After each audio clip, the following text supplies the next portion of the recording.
que você transfere, recebe, você transfere. Se vocês verem na Bíblia de vocês aí, tem um desenho mais ou menos assim, ó. Deixa eu ver se essa Bíblia católica tem. Tem, ó. Aqui nesse mapa, aqui na parte de cima tem um rio. Aqui tem um Mar Morto. Deixa eu pegar um melhor que apareça, porque aí eu desenho. Eu vou tentar, eu já sou péssimo em desenho. Olha que legal. Ela tem, ó. É aqui o mapa da Pentecostal 3. Aí tem aqui o mapa que mostra o Mar da Galileia, o Rio Jordão e o Mar Morto. Ele mostra uma forma legal. Então, só aqui na minha introdução, só para mostrar o segredo de às vezes você conhecer pouco, mas transmitir o que sabe. O grande problema de algumas pessoas é conhecer muito e apenas acaba atrapalhando por não saber transmitir aquilo que sabe. Então você sabe tanto que se complica ao transmitir. Então, o que você sabe, transmita, porque vai fazer de você isso aqui, ó. Não brinca não brinca com a minha pintura não, viu?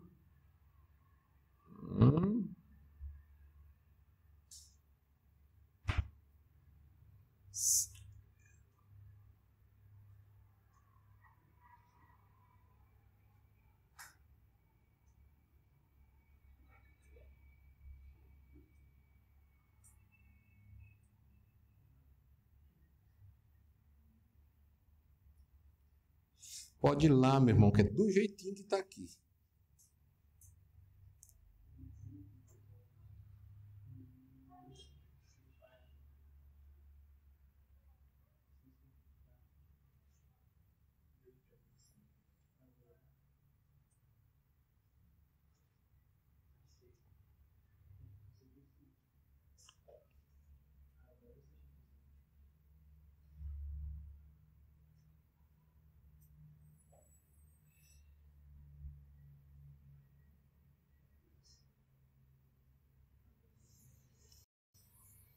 Mar da Galileia, Rio Jordão, e aqui é o Mar Morto.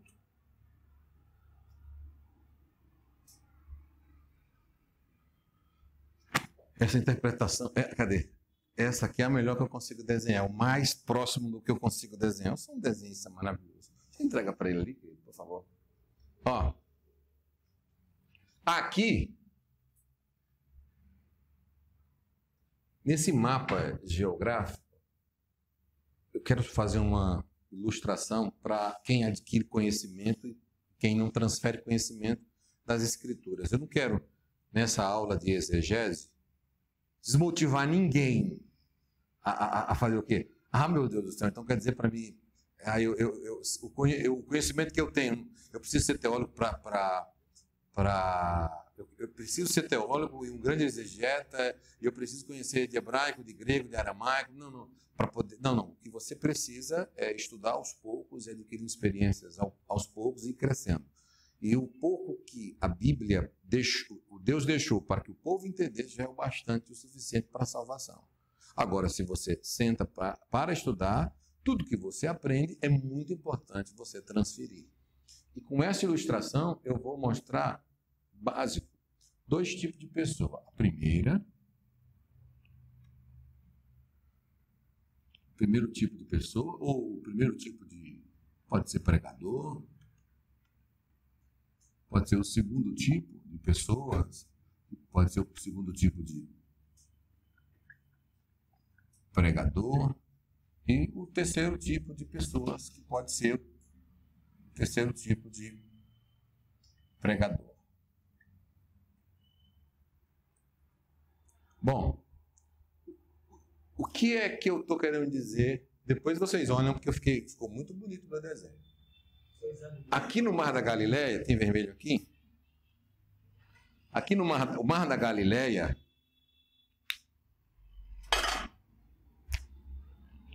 recebe chuvas diretamente do céu.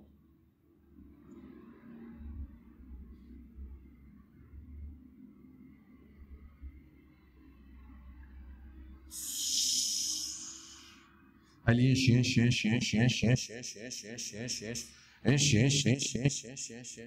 Depois que ele termina de encher, o que é que ele faz? O Mar da Galileia transborda para o Rio Jordão. O que é que o Rio Jordão faz? Enche.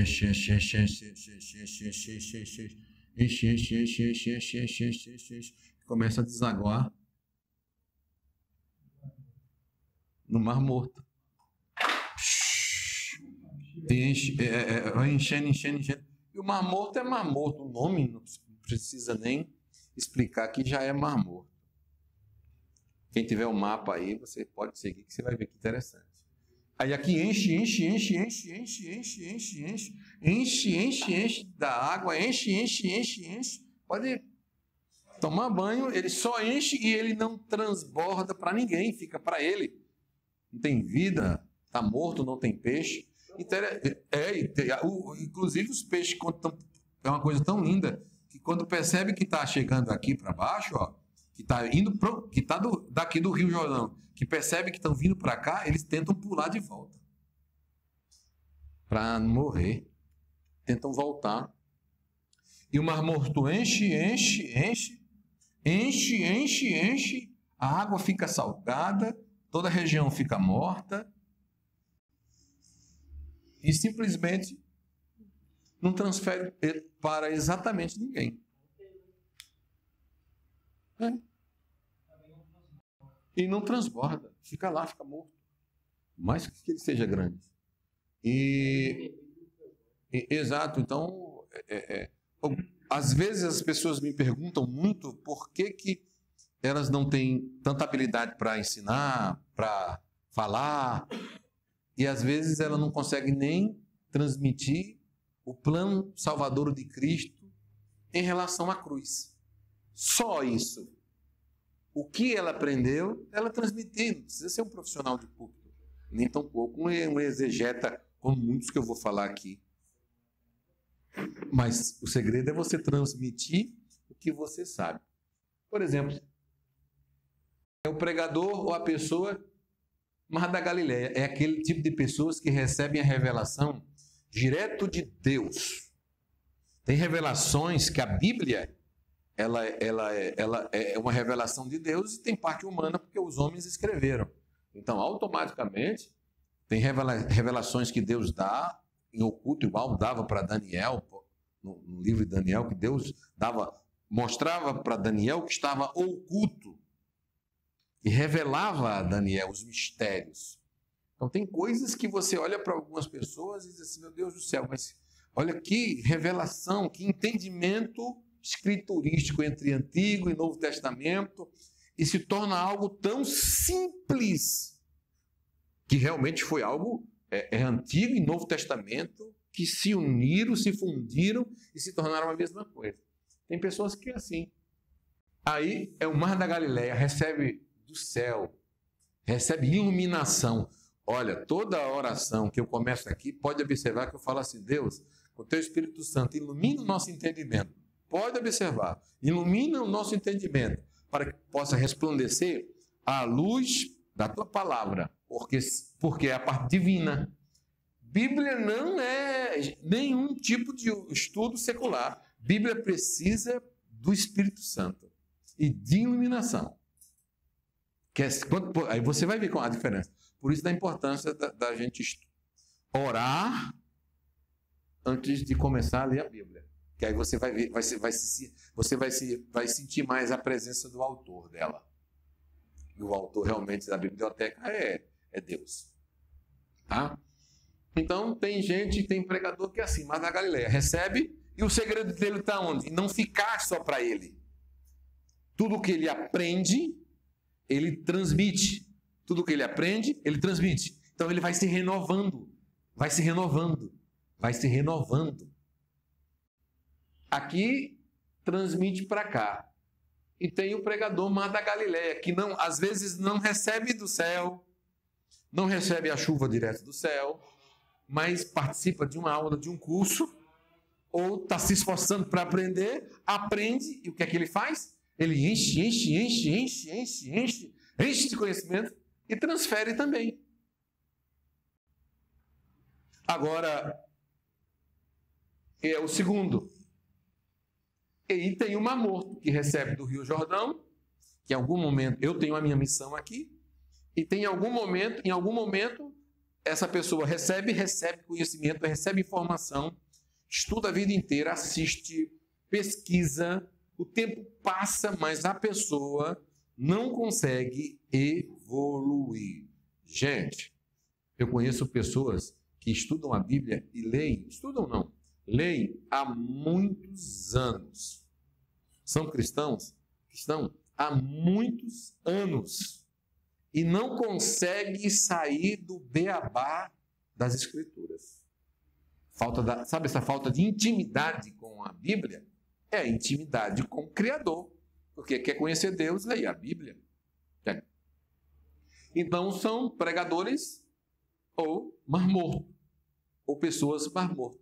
Recebem e esse precioso conhecimento, arruma aqui para mim, Elias, por favor. Cadê aqui? Esse precioso conhecimento que levou décadas para chegar até nós, fica para nós só. Levou anos, pessoas morreram. Esse senhor aqui morreu por causa disso? Esse aqui morreu por causa disso? Por causa da Bíblia? Agora, eu vou lá. Esse senhor morreu por causa disso. E ela chega até nós. Nós recebemos, às vezes, recebemos e não transferimos aquilo que recebemos. Que é o conhecimento, que é a palavra, que é a informação, que é o estudo para uma outra pessoa. Eu tenho a maior satisfação. Esse homem chama-se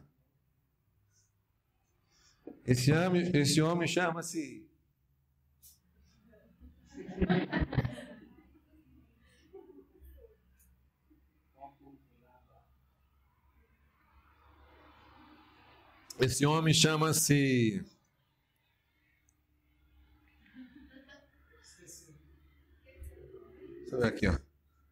John Wycliffe.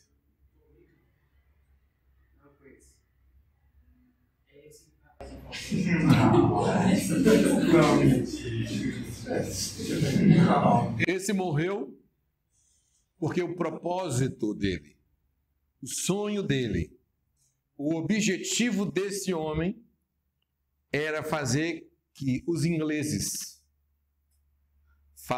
ouvissem a pregação da palavra de Deus no idioma inglês. E ele dizia, o meu sonho era era poder ver o nosso povo inglês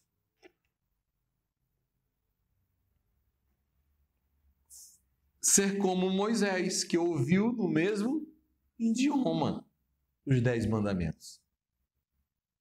Ser como os judeus em Atos 2, Atos dos Apóstolos, e a pregação também dos 4 evangelhos na mesma língua dos judeus. Judeus pregando para judeus. Agora, ele chega numa época da vida em que ele entendia o latim, a única tradução era latim, e os sermões eram em latim, e este homem disse, não, o meu objetivo é que o povo Entenda. E ele resolveu escrever a Bíblia. E naquela época não tinha imprensa, não tinha gráfica. E ele escreveu e escrevia toda a Bíblia na mão. Traduzia. Foi um dos tradutores da Bíblia.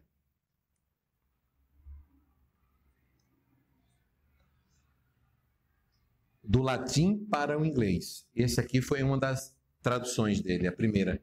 Escrita na mão. Imagina esse homem traduzindo do latim todinha na mão. O objetivo desse homem na mão, para que você tivesse o conhecimento e que esse conhecimento chegasse em outras pessoas e outras pessoas e outras pessoas pudessem pregar o que estava aqui. E com isso foi considerado herege. Que a Bíblia dele, um menino que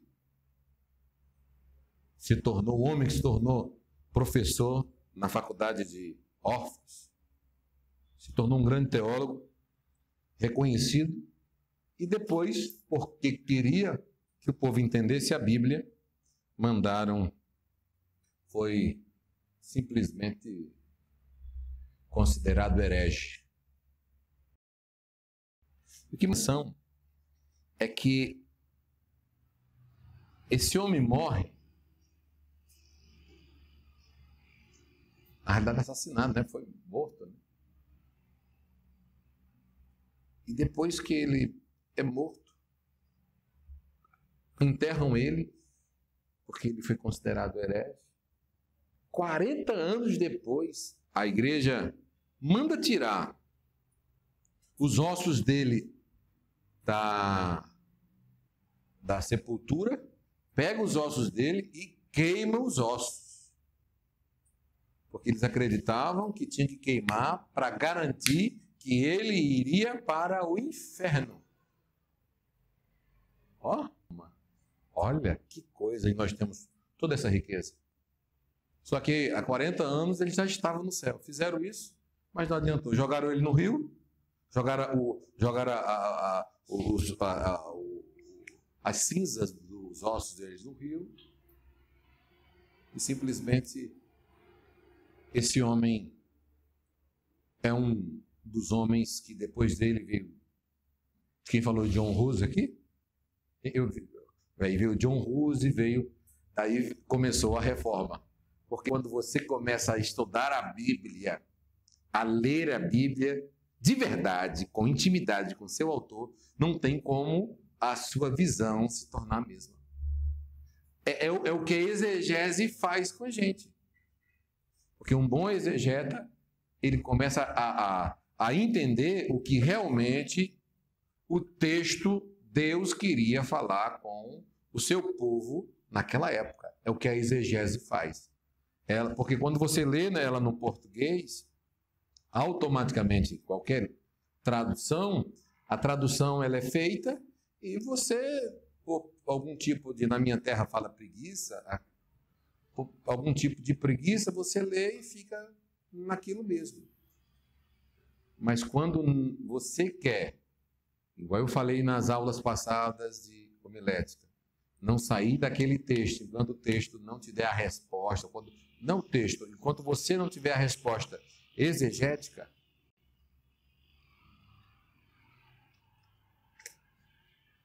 por isso que você vai encontrar muitas pessoas assim, Mar da Galileia, Rio Jordão e outros Mar Morto. E não adianta, tem uns, por isso que quando você perguntou, tem uns que são cheios, mas não conseguem transmitir. Até parece que são mortos. Então vão ter que desenvolver alguma coisa para a água ter vida. E a pregação é vida. A palavra é vida, então ela tem que transmitir vida, não pode matar. Amém? Quando a gente fala em exegese, esse termo vem do grego ex, fora, agem, guia, ou seja, liderar ou explicar. No sentido da palavra portuguesa, exegese significa indicar. narrativa, tradução, interpretação. Indica interpretar, tirar de dentro para fora. Tirar é extrair aquilo que o autor queria dizer. Aí que está a diferença de quem faz uma exegese e de quem apenas lê as Escrituras. Na aula passada, eu não desmotivei você a não ler a Bíblia. Simplesmente eu disse na aula de homilética que eu prefiro hoje, no nível que eu estou, em estudar as Escrituras, a passagem e continuar estudando, estudar as passagens, estudar o texto, estudar o versículo e pegar recursos e me localizar aonde o autor, o escritor quis dizer com aquela palavra. Por isso que essa questão de interpretar, ela é muito importante. Então, a exegese bíblica, ela na tradução é exatamente isso. É uma narrativa, é uma tradução. Então, quando você retira tudo isso daqui e pega a palavra interpretação, você vai exatamente pegar o do original e entender, voltar a sua cabeça aí há 20 anos, 30 anos, 2.000 anos, 4.000 anos para tentar entender. Aí que está o problema. Que algumas pessoas não querem fazer essa questão da exegese. Primeiro, eu preciso conhecer um pouco de grego, básico, um pouco de hebraico, básico, um pouco de aramaico, básico, a escrita antiga. Por isso que é importante você ter de tudo um pouquinho de material para poder você fazer esses estudos. E, para complicar, não complicar, mas para que algumas pessoas acham que é uma maravilha, não preciso de Bíblia, não preciso de estudar, não preciso de nada disso. Aí por isso a maravilha de você poder ter várias traduções. E por que existem várias traduções?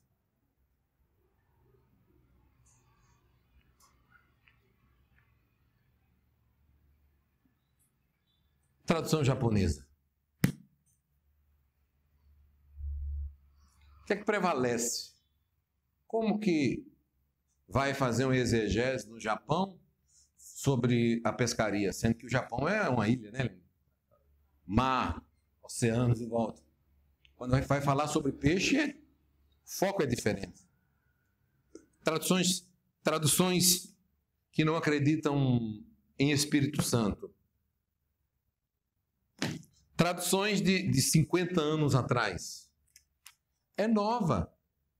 Quando se fala da Bíblia que foi começada a falar em Gênesis, a ser narrada por história, contada de pai para filho, de filho para filho, e assim sucessivamente. Uma Bíblia de 50 anos atrás, você vai ler o português, tem algumas pessoas, se for ler essa Bíblia, não vão conseguir, principalmente a juventude de hoje. Uma tradição católica antiga, uma tradução de Jerusalém, uma tradução atualizada de Ave Maria, católica, e tantas outras, trouxe as menores que é mais fácil de manusear. Aí você fala para mim, aí nós falamos em pleno século XXI, mas por que tanta? Isso é importantíssimo ter. É importantíssimo você estudar, porque não dá para você ficar só com uma tradução. Você tem que pegar várias traduções, porque às vezes nem eu não sei com quem que eu falei, acho que foi aqui que eu falei sobre o comentário africano. Você pega um comentário africano dos teólogos americanos explicando algumas parábolas, é sensacional. Totalmente diferente da parábola comentada por um brasileiro. A experiência de pastor, de pastoreio, de quem está traduzindo. Então, eu quero poder mostrar um pouco para vocês que a exegese, a importância da exegese. Por que tem que ser feito? Por que nós temos que demandar tempo com a exegese? Que a exegese exatamente é o estudo, gera tempo, dedicação, livros, estudo, não que para entender a Bíblia tem que ser teólogo, já falei, não. É que para fazer uma boa exegese exige tempo. Tempo, dedicação, carinho. E olha, quando você faz exegese, você está diretamente no original, entendendo como Deus falou com o seu povo. E hoje, tanta tradução que tem, aqui tem tanta coisa que é difícil de entender. E depois, Deus ainda escreve em papiros, depois pergaminho. Esse é o papiro original, veio de Israel.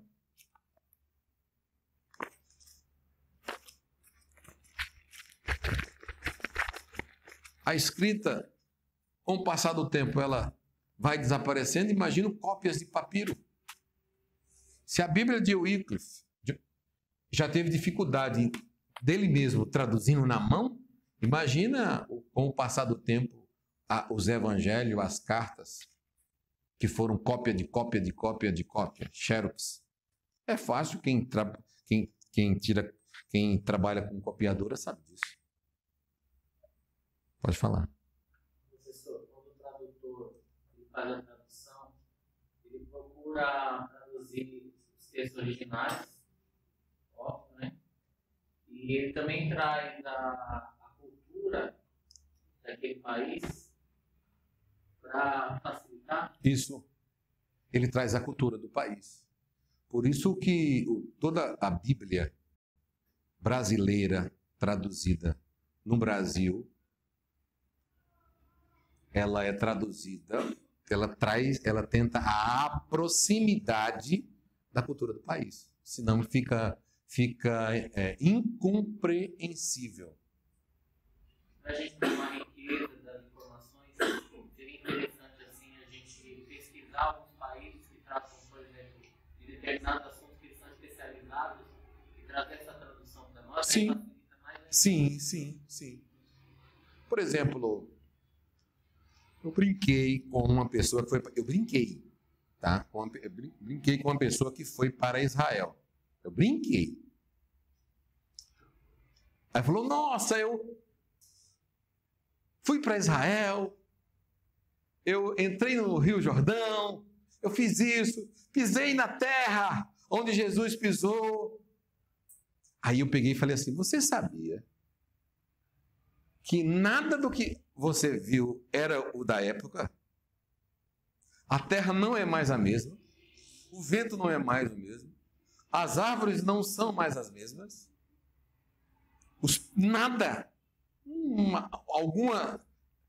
até mesmo o que está construído com o passar do tempo, com o sol, mudou. Não é o mesmo, mudou, não está o mesmo original. Então, as coisas mudam.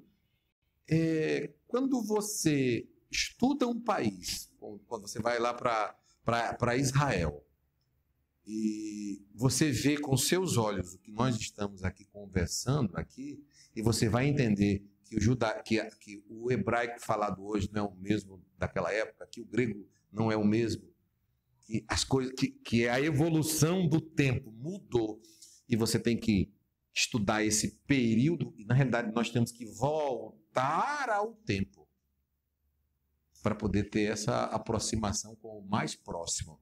E não quer dizer que às vezes também o mais próximo é o mais real.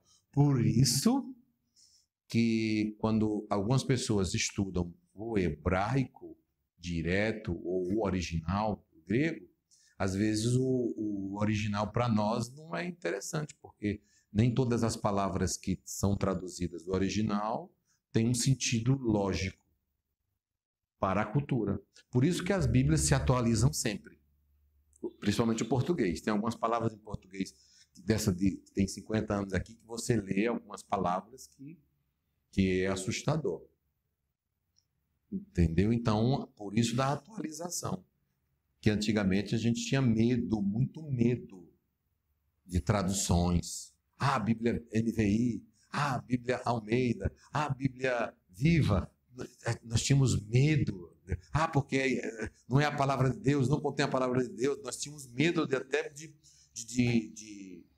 indicar, de falar para um membro, dizer, olha, estuda uma outra Bíblia, não, porque essa Bíblia está diferente da palavra de Deus.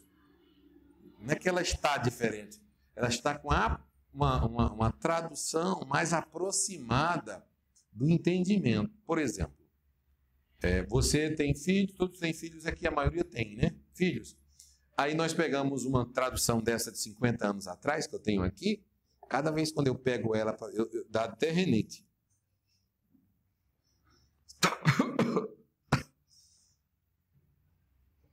Eu tenho dificuldade para ler esse português.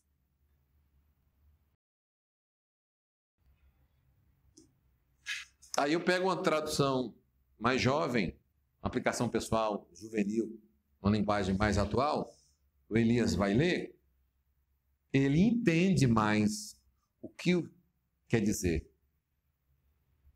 o texto. Tem Bíblias hoje que ela está tão próxima à cultura do Estado, do país principalmente, que ela já se explica. Às vezes não precisa nenhuma tradução. Aí você pega uma Bíblia antiga e dá para um filho ler algumas expressões que tem pessoas que até hoje são tão tradicionais em escritas que se você der uma outra tradução, fala, essa Bíblia está errada. Não, essa tradução não é de Deus. Tem alguma coisa errada, está faltando alguma palavra de Deus. Aí você pega o original, o grego ou hebraico, aí você vai lá nos dicionários e você vai ver que quando você pega os significados da questão da narrativa e da tradução, a interpretação do português te dá um monte de leques para aquela palavra. Muitas. Alma, um monte de interpretação de alma. Quer ver? Não é ou não é? Quer ver? Então, me ajudem aí. Alma, pena de alma, alma penada. Me ajuda aí, Leninho. Alma. O tanto de palavra que tem. Alma. Isso.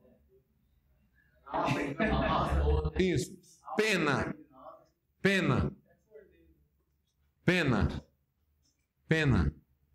Eu tenho muita pena de você. Que pena. Não é a mesma coisa.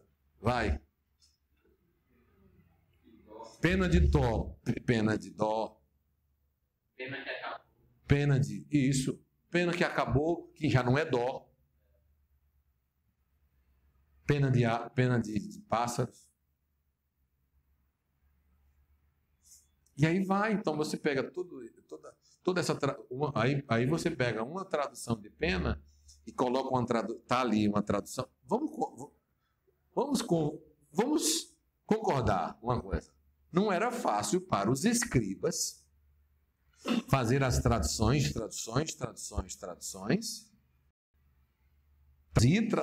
Traduzir. Imagina um escriba traduzindo a Bíblia sem conhecer, a tua pergunta foi muito boa, a cultura do país. Por isso que a tradução é importante. Por exemplo, você estuda hebraico, grego ou aramaico, ou então você estuda grego e vai para um outro país traduzir a Bíblia daquele país sem conhecer a cultura do país. Olha aí, por isso, olha a importância. Então, mas aí no caso são duas culturas, certo? A cultura bíblica, judaica. E a cultura que ele vai ter que inserir dessa Bíblia deve ser Sim, sim, sim. Então seria interessante estudar assim, a cultura de Israel. Sim. Mas próximo aí tem que estudar a cultura do povo de Israel. Sim. Tem que ficar mais próximo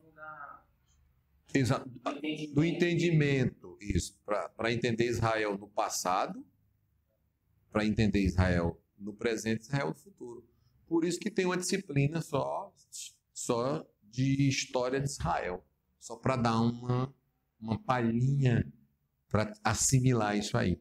Porque, na realidade, você pega uma Bíblia, uma biblioteca, que a Bíblia é uma biblioteca, vários livros juntos, que vão juntando presente, passado e futuro, te dando uma interpretação.